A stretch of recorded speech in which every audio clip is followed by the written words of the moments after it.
And this device is the MOZA Slypod Pro, a motorized monopod camera slider.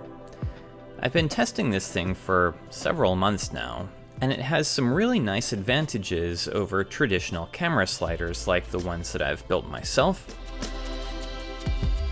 It can be used with one end on the ground with this little included tripod foot, or it can be tripod mounted and move in any direction that you choose. So let me begin by showing you the kinds of footage that I was able to shoot with this thing.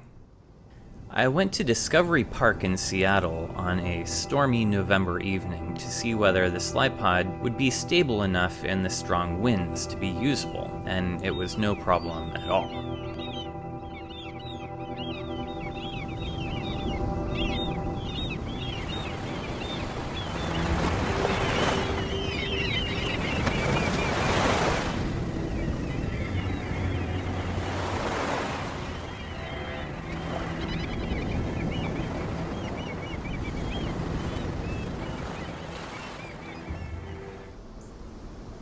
Since it's nice and lightweight, I hiked out into the woods with it a few times, capturing some of the fall colors and the atmosphere of the forest.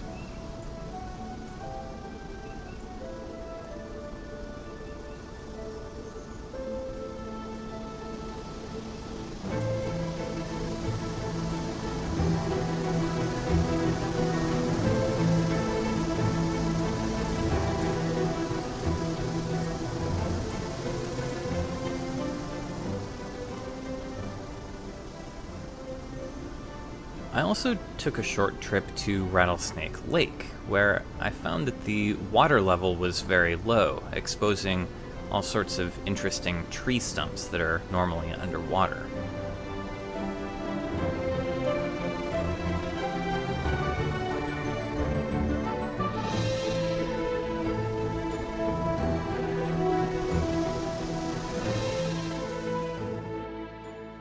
The Slypod Pro is just over 2 feet long, and it weighs 3.2 pounds, and that number includes the built-in battery, which seems to last forever. I've never even come close to running it dead in a day. It's charged from a USB Type-C port at the heavy end, and it also has buttons to manually control the slider, though most people will want to use the Slypod's phone app for that.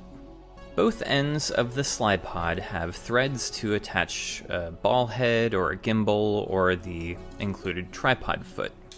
The head that comes with the Slypod is actually really good. I don't have any problem with it holding my Sony a7R III or my Canon DSLRs.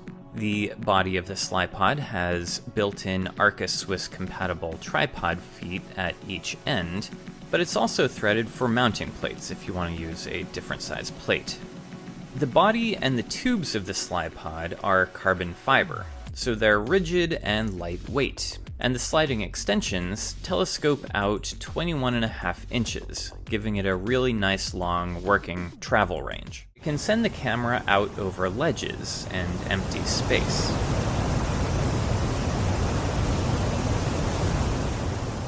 So let me show you how this thing works. I'll turn this thing on, and once it's powered up, the light ring here glows. Now I'll open the MOZA Master app on my phone. Here you choose the device you want to connect to and then link them, and you get to the main app screen here, where you can see the battery level of the Slypod. Click on the settings and you can customize the color of the power light if you like that sort of thing. Default is green, but you can make it blue or cyan or magenta. But on to more practical things. You can choose from a few different ways to control the Slypod. First, you can just control it manually in real time in the first tab. Here, you set the speed that you want it to travel, and then you press the up or down button to start it moving in that direction.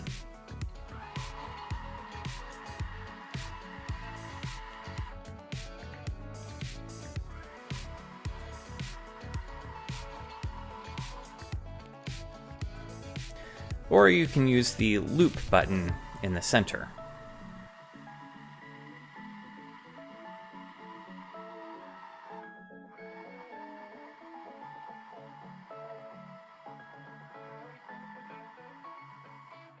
You can also just press and hold the slider handle and drag that up and down, and the Slypod will try to keep up with you.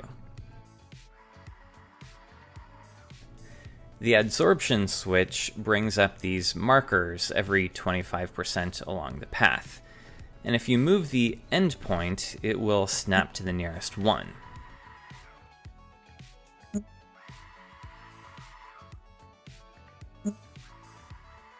And there's a slow start switch that gives a ramp up effect too.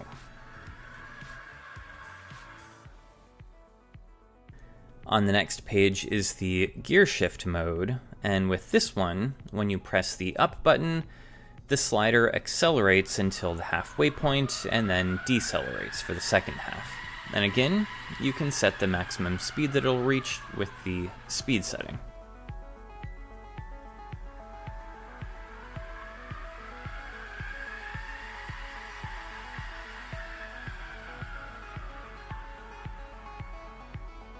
And in the third tab here is the acceleration mode. This one takes some getting used to, but it's fun to use after you have a little practice. Here, you have a speed controller on the right side, and once you start the slider moving by pressing a direction arrow, you can control its speed in real time with the speed slider.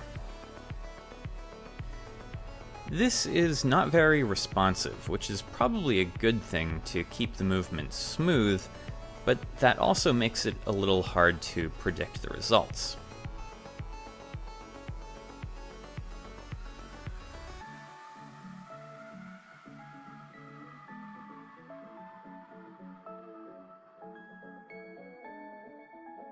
If you want to move the slider between two specific points at a specific speed, you can go to the creative video mode. This isn't very intuitive at first, but it's easy enough once you try it. You set the start and end points first.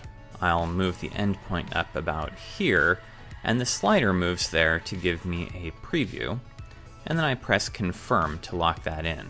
When I do that, it gives me a dialog to enter the running time setting, which is how much time I want it to take for the slider to travel that far. And the slow start settings create a ramp up. Anyway, when you press the start button, you get some more settings.